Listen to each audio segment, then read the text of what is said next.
Okay, thank you for joining us today for Sekhet-Maat's Sunday class. Today's class is part one of what will probably be a three-part class on God names in the Gnostic Mass. So before we jump into things, I'll just give you guys a little bit of an intro on what I'm trying to do here. So this is really the culmination of years and years of research. I've been studying the Mass for about 15 years, and I would say the last 10 years have been pretty intensive because I was ordained as a priest about 10 years ago, and my study of the Mass became much more intensive. And obviously, I've been doing lots of practice of the Mass over the years. So this is like it's just like a work in progress, so to speak. I tend to always go back to my classes on the Mass and add things and change things and whatnot. So I had this idea of looking at the God names in the Mass as a way to kind of get a bigger picture view of what's going on, get a bigger picture view of the magical process in the Mass. And I think the God names give us lots of clues about what's really going on. So like I said, this is part one, probably going to be three parts altogether. That is a Gnostic talisman. It's an Iao Sabeo talisman there. I'm actually not going to talk a whole lot about that today. The next class will delve into that more. But I wanted to start off by just looking at a list of the God names and explaining what I mean when I say God name. So when I'm talking about the God names here, I'm talking primarily about the names of gods or deities of some sort that you see in the text of the Gnostic Mass, and they are almost always capitalized in full. Right, like the whole word, the whole name is capitalized, and I think it's worth noting that there are God names in the Mass, and then there are magical formulae. Now, I think each God name contains its own magical formula. Like Iao is a perfect example. It is both a God name and it is a magical formula. That's pretty clearly outlined in Crowley's writings, and it plays out in a particular way in the Mass, and it's highly important in the Mass for several reasons. So just as an example, so Iao shows up 6 times total in the Mass. 5 of those times it is intoned by the priest, and the first time it is intoned by the deacon. So before we jump into that, though, I just want to kind of delineate something like a God name like Iao from a more strict formula like Om. So Om shows up in the Gnostic Mass, usually transliterated as AUMGN. Although when you look at the text that's in Liber XV, it actually has it in Greek. Most of these names, most of these formulae are in Greek. But Om is a magical formula, but not a God name necessarily. So I didn't include that in the list. So in addition to Om, which I would consider a formula, not a God name, so I didn't put it on the list, there's also a couple of other examples in the Mass of things that you would normally think of as a God name, but they seem to be utilized a little differently in the Mass. So these show up, all the names on this list right here, these show up in all capitalized letters when they are in the text of the Mass, like in the script of the Mass, right? There are a couple of omissions, and I'll kind of explain why I didn't include them. So you'll see these show up as in all caps in the text of the Mass, and they're most of these are intoned by either the Well, technically, CHAOS, Babylon, and Baphomet are intoned by both the deacon and the people when they recite the Mass, when they recite the Creed at the beginning of the Mass.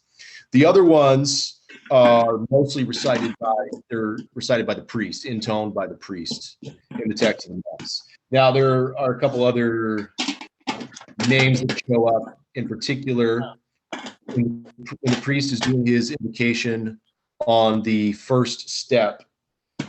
He quotes the book of the law and says, "O Nuit, continuous one of heaven," etc. When the deacon does the part right shortly thereafter in the Mass where he says, "But ye, O my people, rise up and awake," there's then a quote from the book of the law, and then he says, "A feast every night unto Nu." So those are, Nuit and Nu are two other God names that show up, but these show up as particular quotations from the book of the law. And they seem to, I would argue, they kind of have a slightly different function than what these God names are being used as in the Mass. Today, we are mostly going to be talking about the names on the left side of the screen.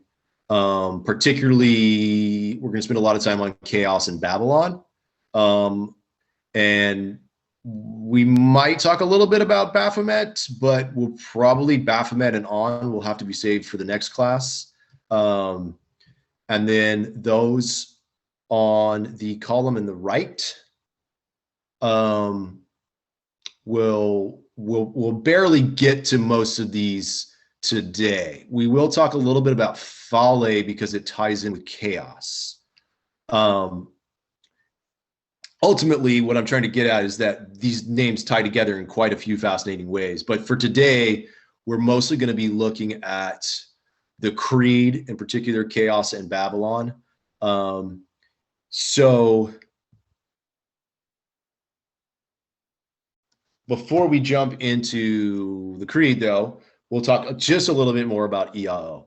So IAO, like I mentioned, shows up 6 times in the Mass. 6, of course, being the number of the sun.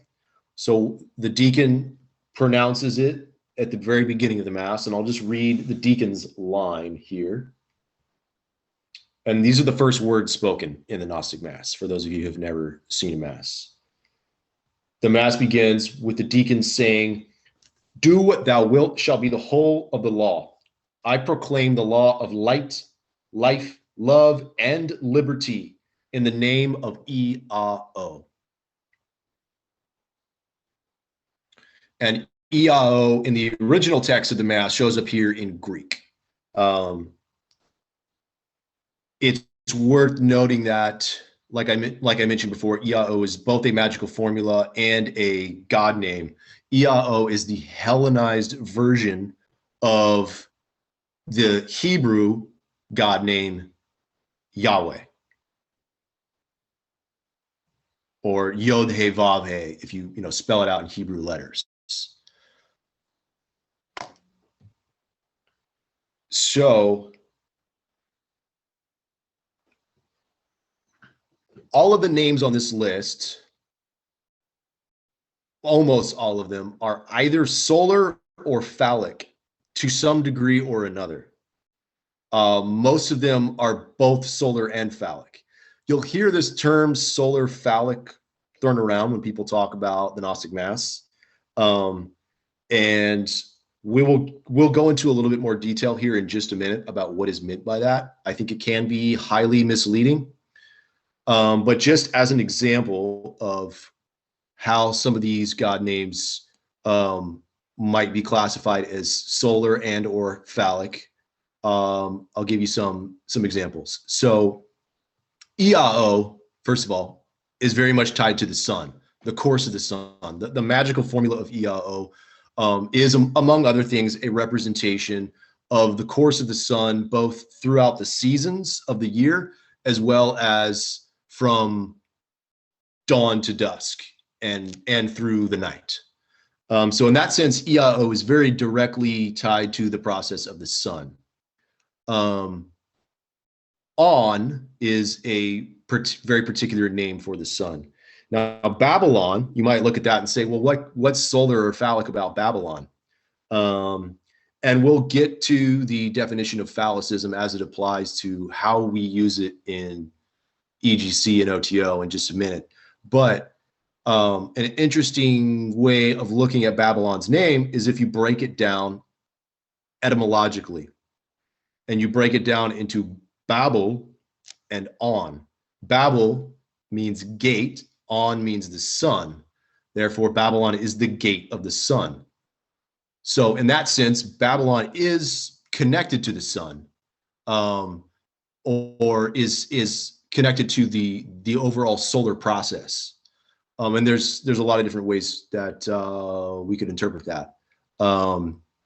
So that just kind of gives you an example of how these words can be interpreted. We'll go into some more detail on that in just a minute. A real quick historical note on these names. So these names span quite the gamut, historically speaking. So Iao, and you'll notice I have Iao and Sabaoth together because they, historically, they were usually grouped together as like one god name. Iao, Sabaoth, Abrasax, Mithras, these are all names of deities that appear in the early Gnostic literature, the early period of Gnosticism. We'll go into a lot more detail on that on the next class. The other god names are kind of all over the place. Pan obviously is, an ancient Greek god. He was worshipped for, hundreds and hundreds of years throughout the period of ancient Greece. On is both an ancient Egyptian deity as well as a Hebrew name of God. So it has a fairly complex history. And then we'll talk about the others as we progress. So let's move on now. I will have to jump to the next slide here. Now we're going to jump into talking about the creed and the god names that show up in the creed. So to give you guys a little bit of context, I know one of you hasn't seen the Mass. So that little part I read where the deacon reads that first line where he invokes Iao. Right after that, the deacon and the people in the Mass then recite what we call the creed. So I'm going to read the first clause of the creed right now, and then we'll kind of delve into some of the specifics of the God names there. So the first clause of the creed says, I believe in one secret and ineffable Lord, and in one star in the company of stars, of whose fire we are created, and to which we shall return, and in one Father of life, mystery of mystery, in his name, CHAOS, the sole vice regent of the sun upon the earth, and in one air, the nourisher of all that breathes. So in the Mystery of Mystery book, which is written by Sabazius and Tau Helena. Sabazius is the National Grand Master. Tau Helena is a bishop in the EGC, and they wrote this, commentary and essays on the Gnostic Mass that's found in this book. So I'm going to reference their essay on the Creed. I'm sure many of you have read it before. I find it's worth going back to and referencing quite often. So we'll break this down. We'll start out by talking about the Lord. Now you'll notice that the word Lord shows up in all capital letters in the text of the Mass. Now, however, unlike the other God names on that list, it's a word that we use in English. It's not it's not Greek or Hebrew or anything like that. So I didn't include it in the list, but I think it's worth kind of talking a little bit about what might be meant by this word Lord. So in Sabazius and Tau Helena's essay on the Creed, they address the first line, I believe in one secret and ineffable Lord, with the following commentary. They say the word ineffable means beyond description, beyond speech. It refers to Cather, the ultimate unity, which is beyond all understanding and cannot be comprehended even through the highest wisdom. So some of you guys have probably attended a class I did a while back. It was before the pandemic. I don't know, it was at least a year ago, maybe a year and a half ago. I did a class on the creed. And you guys might remember I went through a bunch of 777 attributions to talk about the Sephiroth and where these names in the creed kind of, fall on the tree of life. So I'm going to quickly revisit some of that stuff. But first, to delve a little bit more into the word Lord and how it functions here in the Mass,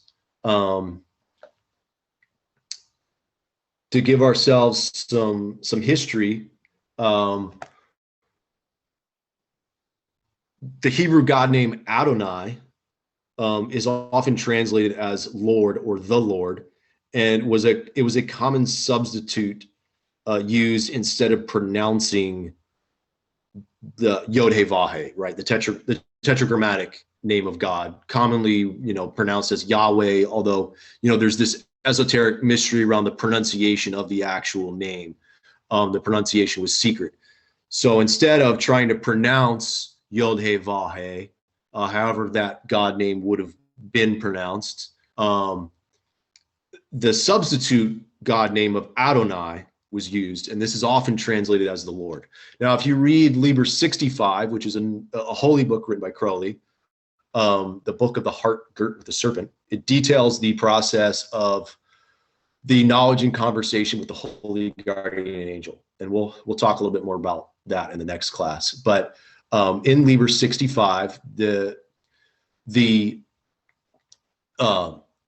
angel, so to speak, is often referred to by the name Adonai. So this Adonai, I think, is a God name that shows up not in the Gnostic Mass per se, but it shows up in other Thelemic literature. It has a certain level of import within Thelema. So I think that the fact that Adonai was often translated as the Lord is maybe worth considering when you think about what is meant here in the Gnostic Mass. Some other historical God names that were commonly translated as Lord include Baal. Baal, spelt B-A with like a little apostrophe usually, and then A-L, was a common title in the Near East for multiple deities in different cultures, but most commonly the Canaanite god Baal is one that shows up in the Bible. The Canaanites were enemies of the Hebrew people, and they detested Baal. Baal was one of the major deities of the Canaanite pantheon. And then there's Bel, which is etymologically related. Bel is a Babylonian title and a substitute name for Marduk. So those are some examples of ancient gods whose names were often translated as Lord. I think it's really cool when you look at this picture in the context and you think about it in the context of the Mass. It's from like some sort of engraving, a Canaanite engraving of the god Baal, and it shows what looks like a bearded man. He's holding what looks like a stick in one hand up over his head. He's wearing some sort of crown. And then in his other hand, he has what looks like a lance. The point of the lance is going down into the ground, but the top half of the lance is like turning into a tree, and it has like little branches sprouting off of it. I just think it's really cool when you think about this symbolism in the context of the Gnostic Mass. Anyway, so let's move on and talk about this first line of the creed with the Lord is attributed to Cather in the essay that Sabazius and Helena wrote, right? So I'm going to quickly just kind of go through some attributions from 777 to just give us an idea about give us an idea of like what we're going for. Kether is obviously something that's far beyond ordinary rational comprehension. So we have to be kind of skeptical when we even look at these attributions, because they're not at all going to give us a full idea of any of the Sephiroth that are beyond the abyss. But we got to kind of start somewhere to have a common language to talk about these things if we're analyzing the Mass. So a few attributions of Kether, which the Lord would be attributed to. So it's the Hebrew word for crown. It is attributed to the sphere of the primum mobile, which is, primum mobile is just Latin for the prime mover, the first mover. So this is a term that Aristotle uses, and it's kind of, he's kind of referencing an abstract sort of mechanical cosmic notion of what you could call God, some sort of force that sets the universe in motion. When I think about this, I always like to think about the Big Bang. To me, it's just, I don't know, it just makes a lot of sense. That's, a purely scientific way to look at it. And I think it's useful though. Some other attributions of Kether, we have the 4 aces in the tarot, right? So Ace of Wands, Ace of Cups, Ace of Swords, Ace of Discs. These are all attributed to Kether. So you can kind of get an idea of what the type of energy that's represented by Kether when you look at those 4 aces in the tarot. So, so the ancient Egyptian god Thoth is attributed to Kether. Thoth is the primordial mound from which the universe is born. Although when you see images of Thoth, he looks kind of like a part mummy guy holding a large staff. The staff is actually like a I don't know how to pronounce this, Djed pillar. The Djed is like spelled D-J-E-D. And this, I don't understand the full level of symbolism with this pillar in Egyptian iconography, but his staff has the appearance of this pillar. The pillar obviously has phallic connotations, but it's also kind of like, I assume that it's like a support for the universe itself. Anyway, there's probably all kinds of places we could go there, but I don't have the expertise of the information. So I just, I would highly recommend you guys, do further research if any of these things pique your interest. There's so much stuff to get at here. But one more note on Thoth, one reason why it's very pertinent to the Gnostic Mass is, and now here I will quote the text of the Gnostic Mass here, if I can find the actual place where Thoth is referenced. When it's describing how the priest, the attitude that the priest assumes, it specifically says that he should assume the attitude of Thoth, meaning that the priest holds his lance in the same way that Thoth is holding this staff in this image. So there's a direct correspondence there between this ancient Egyptian god Thoth and the attitude or the position, the god form of Thoth, and what the priest does, at least part of what the priest does in the Mass. And keep in mind too, especially for those of you who have never seen the Mass, I'll read this one line. So the priest is purified and consecrated by the priestess at the beginning of the Mass. But there is a particular line where the priestess is adorning the priest, and she places a crown on the priest's head and says, "Be the serpent thy crown, O thou priest of the Lord." So we have a direct identification there between the Lord in the creed and who the priest is acting, for or on behalf of, or is in some way connected to. That's worth meditating on. Some other 777 attributions to Cather. We have Asar Un the Fair. This is another ancient Egyptian deity. Asar Un the Fair. Asar being what people usually we call Osiris. Asar is a more accurate transliteration of the ancient Egyptian god name of Osiris. But Asar Un the Fair is the perfected Osiris, and this is often translated as Hadit is also attributed to Cather. I'm not going to go. There's a ton of stuff in 777, and you could do research for days on all the attributions and how they might be pertinent. I'm only going through just a small percentage of them. In Christian mythology, the Trinity of God the Father, the Son, and the Holy Spirit, the Trinity is attributed to Cather. God as 3 in 1 is attributed to Cather. Also in Taoism, Crowley attributes the Tao itself to Cather. Tao is translated often as the way, the path, the doctrine, the principle, the fundamental component of the universe. There's a lot of different ways to try to translate it. None of them are probably accurate, but it's worth pondering.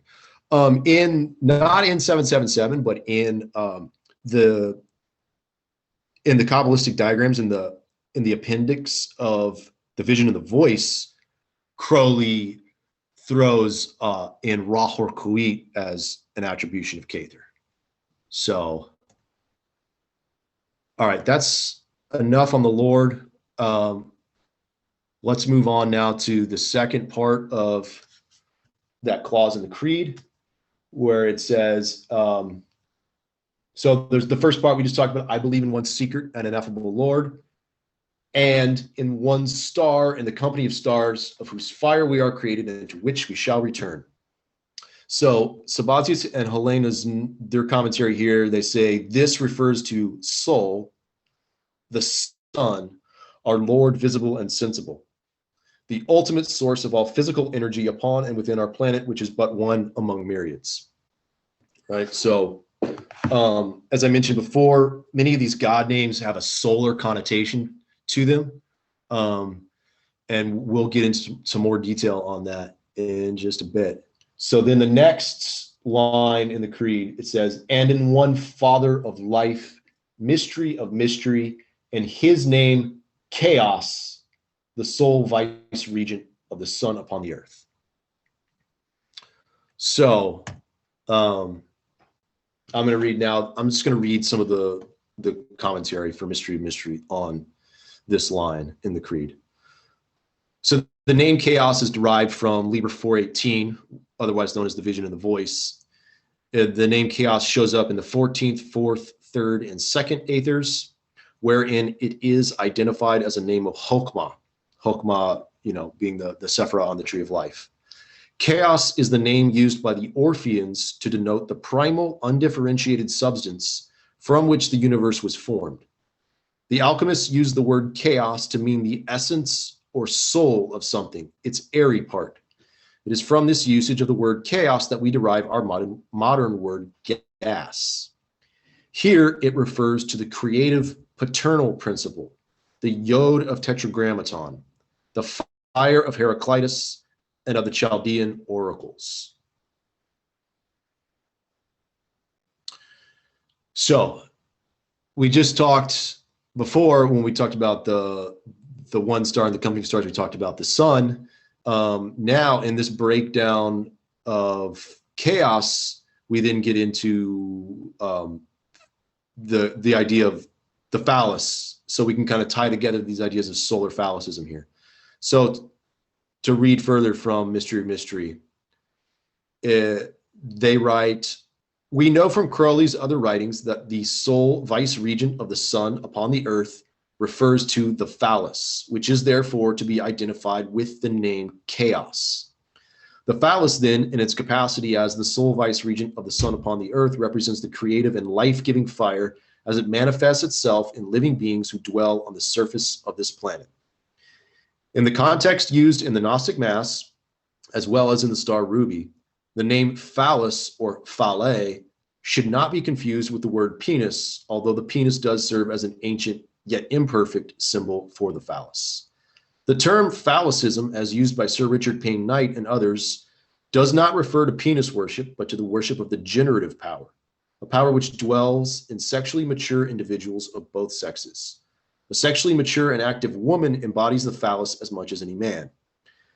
Nevertheless, the generative power expressed by the name chaos, or phallus, or phale, is distinct from that expressed by the name Babylon.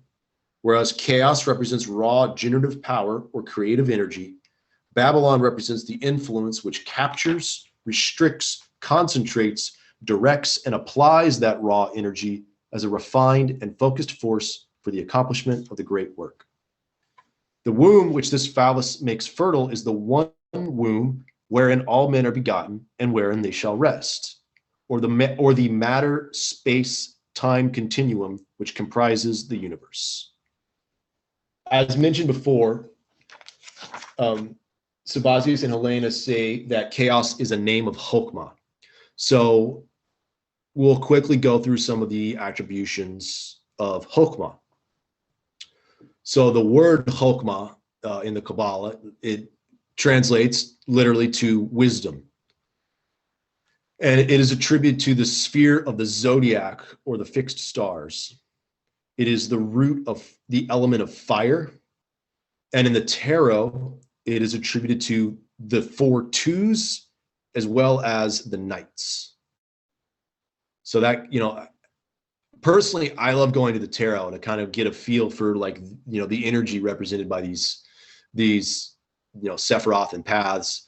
I think if you go through and you look at, particularly for our purposes, if you look at the Thoth deck images of the twos and the knights, you kind of get an idea of what type of energy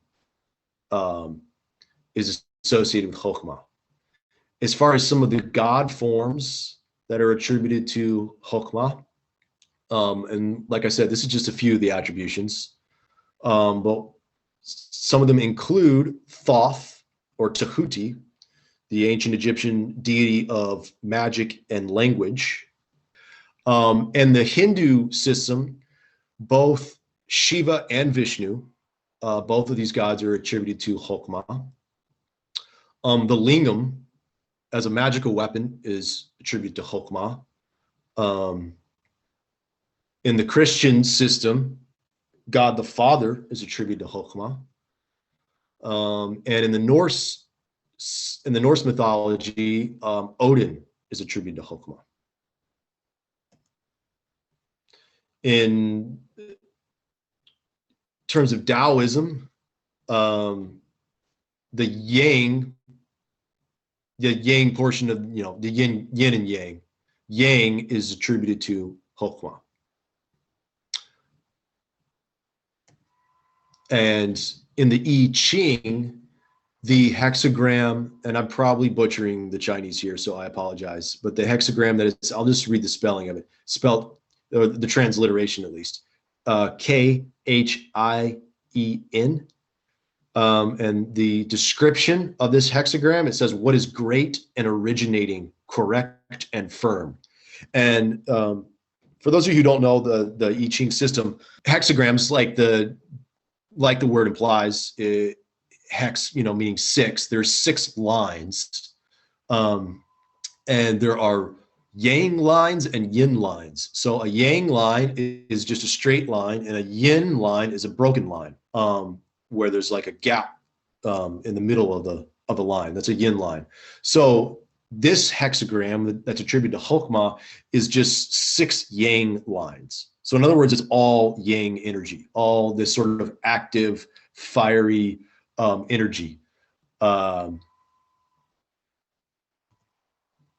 Now let's move on to the next portion of the creed. If you guys have questions along the way, I know I'm throwing a lot of information at you. Feel free to stop me.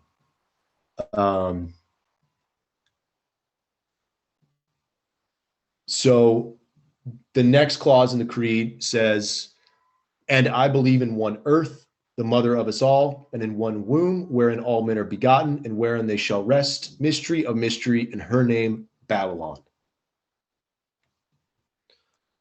So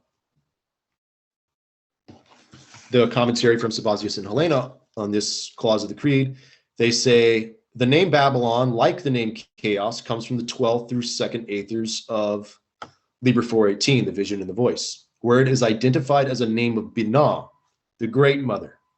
So, for those of you who are kind of new to Kabbalah, you can kind of think about it this way. If you can at least picture the tree of life, we're starting at the very top with Kether, and then we move down to the second one, which is Chokmah, and now we're at the third sphere, which is Binah.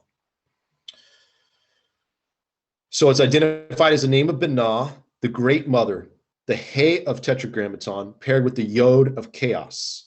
In Gnostic terms, Babylon represents Sophia, the mother of all, and with chaos, the first syzygy, that is the first of the dual principles responsible for manifested existence.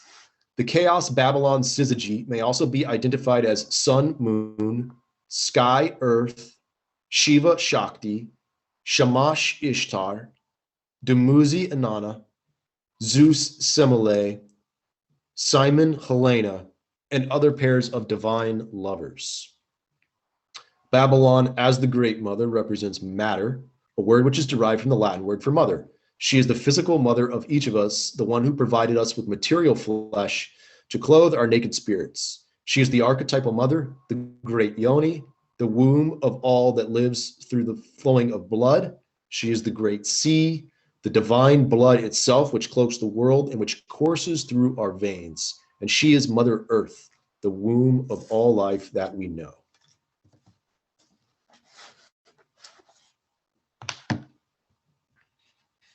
So, in terms of Babylon's attribution to Binah, we'll go through a few correspondences quickly here. Binah means understanding in Hebrew, and it is attributed to the sphere of Saturn, the planet Saturn. It is the number 3. It is the root of the element of water. And in the tarot, the 4 threes and all of the queens are attributed to Binah.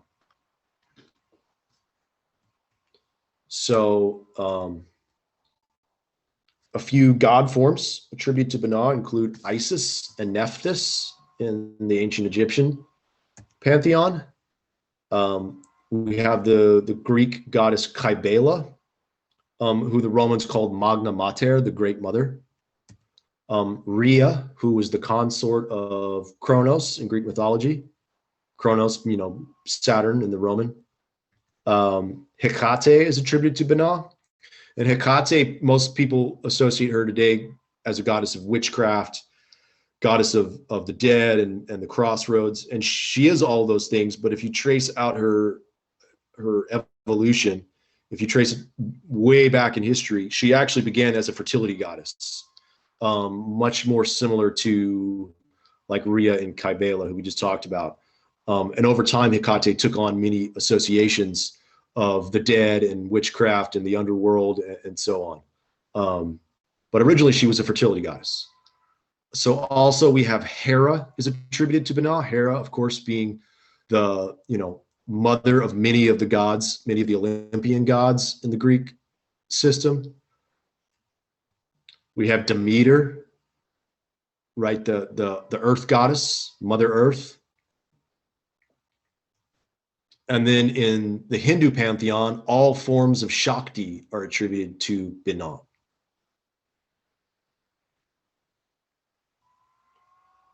So, in the Chokmah, as I mentioned before, for those of you who have some familiarity with the Hindu pantheon, Chokmah, Shiva is attributed to Chokmah, Shakti is attributed to Binah. So this comes right back to this idea we were just talking about, the quote from Sabazius and Helena of these divine lovers. In this case, with Shiva and Shakti, these are the gods that give birth to the rest of the entire universe.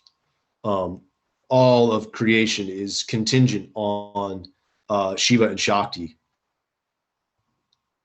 And also the yoni is listed in 777 as a magical weapon attributed to Binah. And in Taoism, yin is attributed to Binah. So you have with Chokhmah and Binah, you have yin and yang. And then the in the I Ching, the hexagram called Kun, it's spelled K''UN. This is the hexagram attributed to Binah, and this is 6 yin lines. So you have 6 broken lines, right? So when you look at the hexagram, it's just completely open all the way down the middle.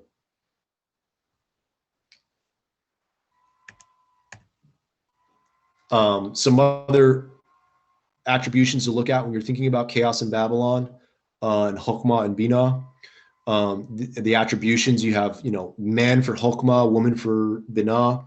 You have the line is, in terms of geometric shapes, the line is attributed to Chokhmah and the triangle is attributed to Binah. In the vision and the voice, the black triangle shows up in several places as a very important symbol of Babylon and a symbol of Binah. In the vision and the voice, for those of you who have not read it, it details, among other things, Crowley's crossing of the abyss. And part of the crossing of the abyss is being received by Babylon, the Great Mother, being received by her into the city of the pyramids. And the black triangle shows up as a symbol of Binah and a symbol of Babylon in the vision and the voice. In terms of the Hebrew levels of the soul, the Chia is attributed to Chokhmah, and the Neshama is attributed to Binah.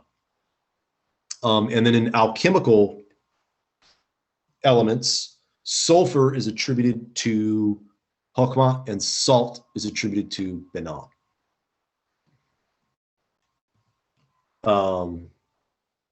I forgot to make a mention, because we're talking so much here about with chaos in Babylon, we're talking so much about this gendered terminology. I want to go back a couple steps to the Lord when we talked about some of those Cather attributions. I forgot to mention that while a lot of those gods listed in 777 are male, they're presumably male god forms. Many of them actually have like an androgynous component to them, which I think is worth noting when you're thinking about the Lord. It's not, I think it's erroneous to think about it in purely masculine terms. Chokhmah might be purely masculine and Binah might be purely feminine, but Cather is kind of beyond gender in the ordinary sense.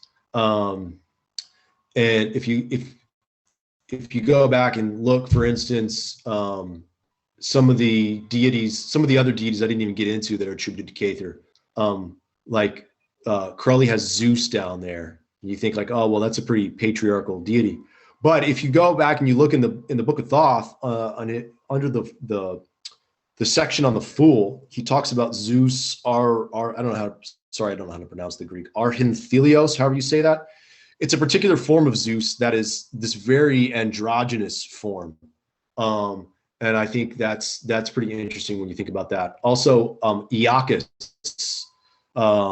is attributed to Cather in 777. And Iacchus is the name of Bacchus or Dionysus in the Eleusinian rites. And there's a lot of androgynous connotations there as well. So I think, it would be a mistake to think about the Lord in masculine terms. Personally, that's my personal interpretation.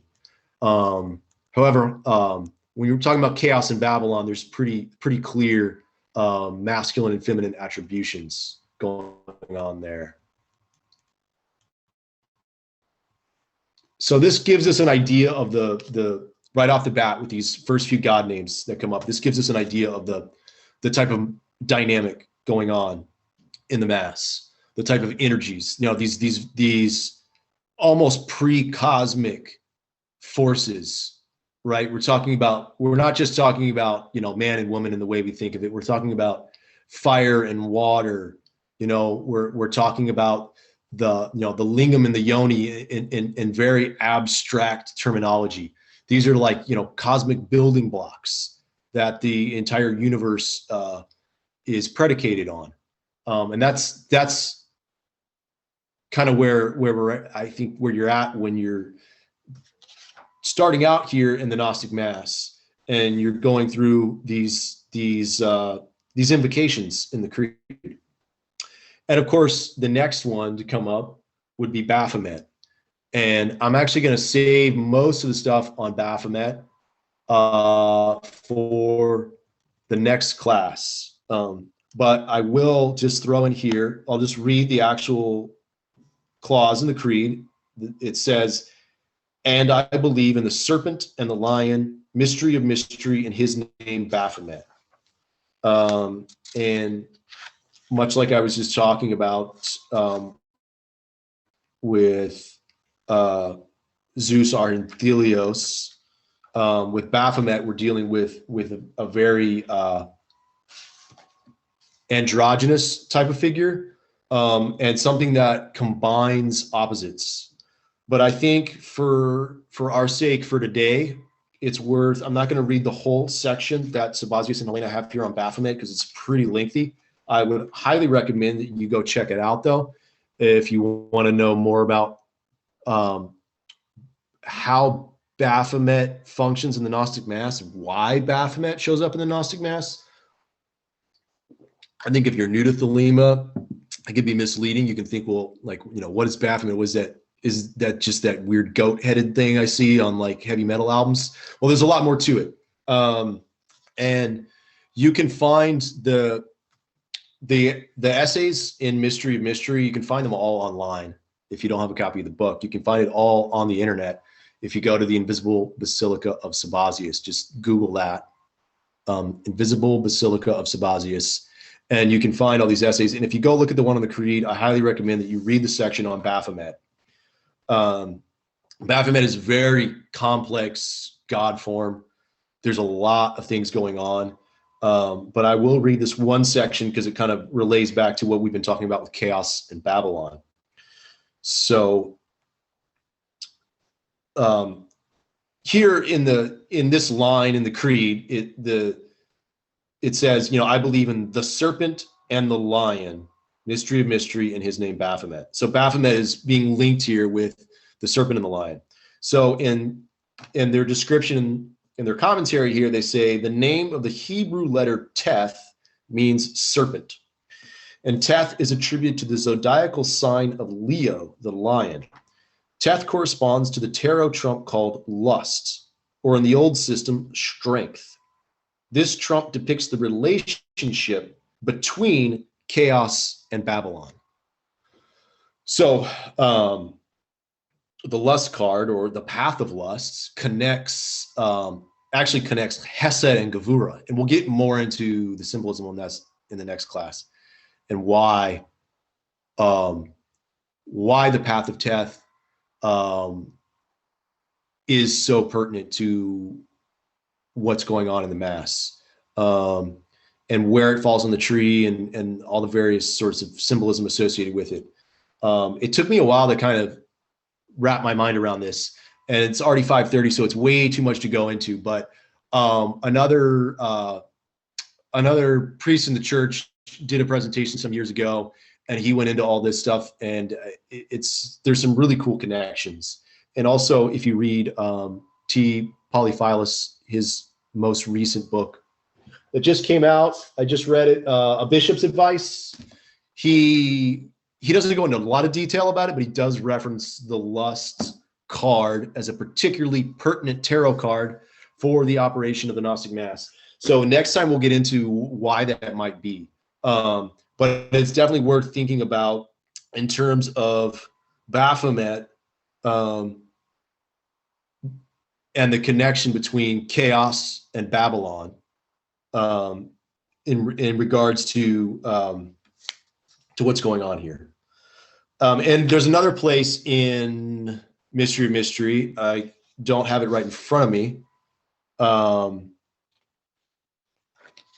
But Sabazius and Helena argue that the the priest and priestess, you know, part of their magical operation, their alchemical marriage, it represents the conjoining of Babylon and the beasts, and they formulate Baphomet, right? They're conjoining, their marriage forms Baphomet. So there's a lot of meat to chew on there. I know it's kind of a lot to go over. One last thing I'll address here, and this will go back to the vision and the voice. This is worth thinking about. And I think if you really want to know, you really want to understand like the mystery of chaos, the mysteries of chaos in Babylon, you got to go to the vision and the voice, because that's the class A literature where those God names show up. But I'm not going to go. When I did this class on the Creed a while back, I read a bunch of different excerpts from the vision and the voice where chaos and Babylon show up by name. I'm not going to go through all that right now. It's too much to do. But I will just kind of quickly reference a couple of things, because you can think about it as it relates to the lust card, the path of lust, and how that might relate to chaos, Babylon, and Baphomet. In the fourth aether, in the vision and the voice, this aether is called Paz, P-A-Z, which is actually like a transliteration of the Enochian. But I'm not going to read the whole aether, but I'm just going to read one little part of it. I think that some of this stuff is pertinent to understanding what we're talking about here and understanding part of the operation of the Gnostic Mass. So in the fourth aether, the vision and the voice, so for those of you who don't know, like I said, the vision and the voice details, among other things, Crowley's crossing of the abyss. And it is actually a series of scryings. There are 30. Each one is called like an aether or an air. So each one is kind of like its own magical operation. There's a ritual that Crowley and his magical partner Newberg did together, where they would scry to try to access the aether. Is, you can kind of think of it as like a realm or a dimension. And traditionally in Enochian magic, this is understood as like 30 layers, like onion layers that surround our universe. And so it starts at the 30th, and the further out you go, the more you're getting into these sorts of divine realms that's, you know, it's far beyond ordinary human understanding and mundane relations and whatnot. So this is the fourth aether. So we're getting pretty far out here at this point in the vision and the voice, and Crowley's scrying these aethers.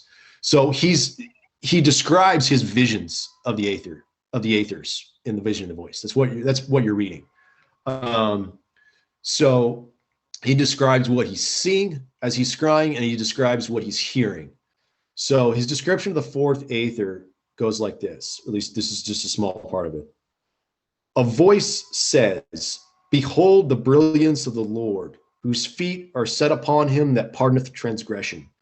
Behold the sixfold star that flameth in the vault, the seal of the marriage of the great white king and his black slave." So the footnote there says this is common alchemical symbolism. It occurs also in Tibetan mythology. The meaning is always the same, that here stated. So what he's getting at is this is an alchemical marriage that's being presented, a vision of an alchemical marriage.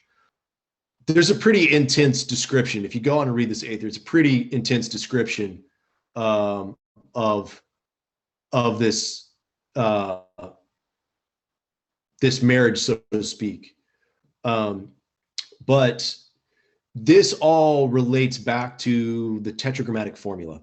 And as I mentioned before, Sabazius and Elena in their essay on the Creed, they talk about how the parts of the Creed correspond to this tetragrammatic formula of Yod, He, Va, He, which also in the Tarot, if you read the Book of Thoth, you're familiar with how the Tarot also corresponds with this tetragrammatic formula.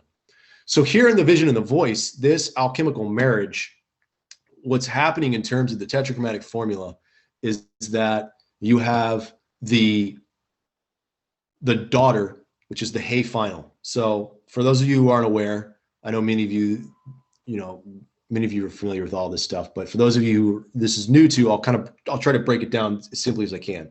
So you have the Y, the H, the V, and the H, right?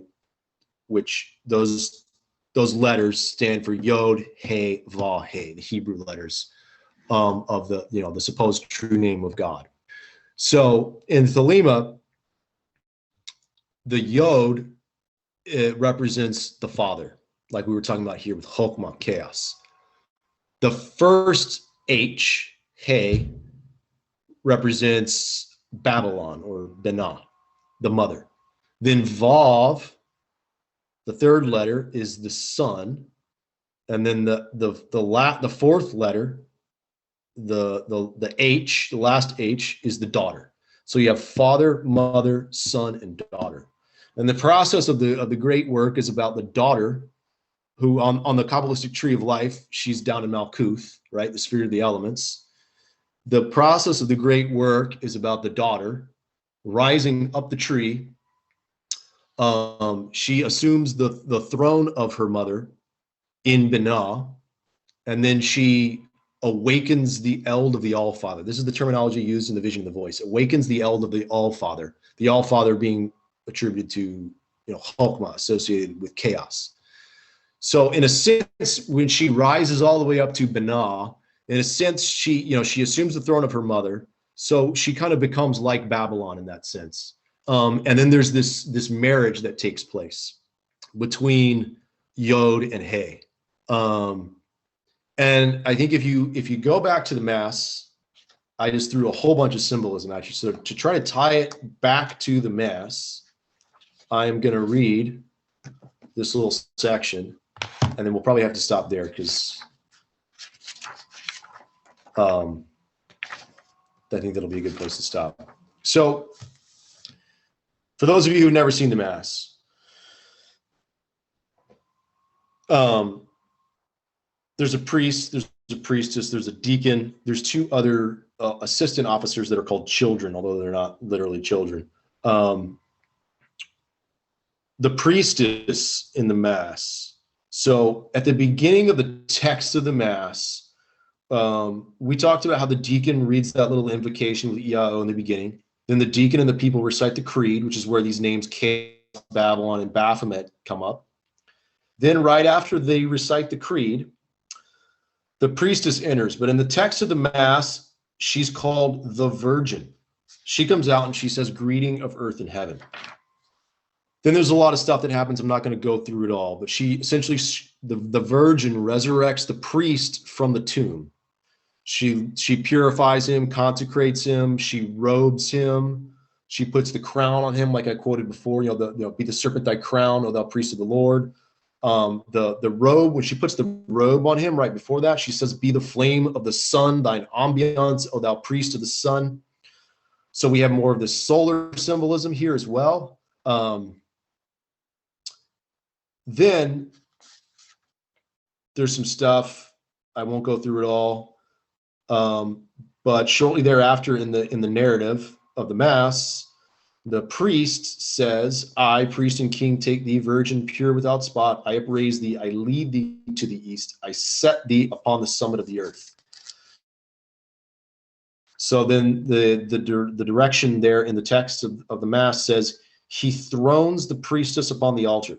So this can be interpreted, and many have argued that this is to be interpreted as a representation of the daughter, the virgin, the He final of the Tetragrammaton being placed upon the throne of her mother, right? So the priest says, "I set thee upon the summit of the earth." And the priestess then sits on the altar, the high altar, which is, for those of you who haven't seen the Mass, it's on the opposite side of the temple from where the priest comes out of the tomb. So that kind of gives you an idea of how this tetragrammatic formula and all this stuff in the Vision of the Voice might tie into what's going on in the Gnostic Mass. I think I'm going to stop there because I think that's going to be a good place to stop. If I get into anything else, it's going to eat up too much time, and it's already about 5:45. All right, well, next time we will delve into those other names on that list. So just to kind of go back and revisit, we'll talk a little bit more about On and Baphomet, but we'll talk a lot more about the names that are in the second. You guys, all the stuff in the second column is God names that the priest invokes when he's opening, right after he opens the veil, right? After he opens the veil, and the priest is enthroned on the altar, holding the cup and the paten. These other names are invoked. In particular, we're going to talk about Iao, Sabaio, Abrasax, Mithras, Phale, and Pan. And there's a lot of other Greek words too in that invocation, but those 5 names are like the sort of proper God names. And then there's sorts of titles and attributions that also show up, like Athanatos, Abratos, Pamphage, Pangenitor. So we'll get into all that stuff next time, and I think it'll be pretty exciting. So yeah, any final questions or comments? Thank you for the class. That was great. Yeah, thank you. Thank you, David. Appreciate it. It's good. Yeah, thanks My again. pleasure.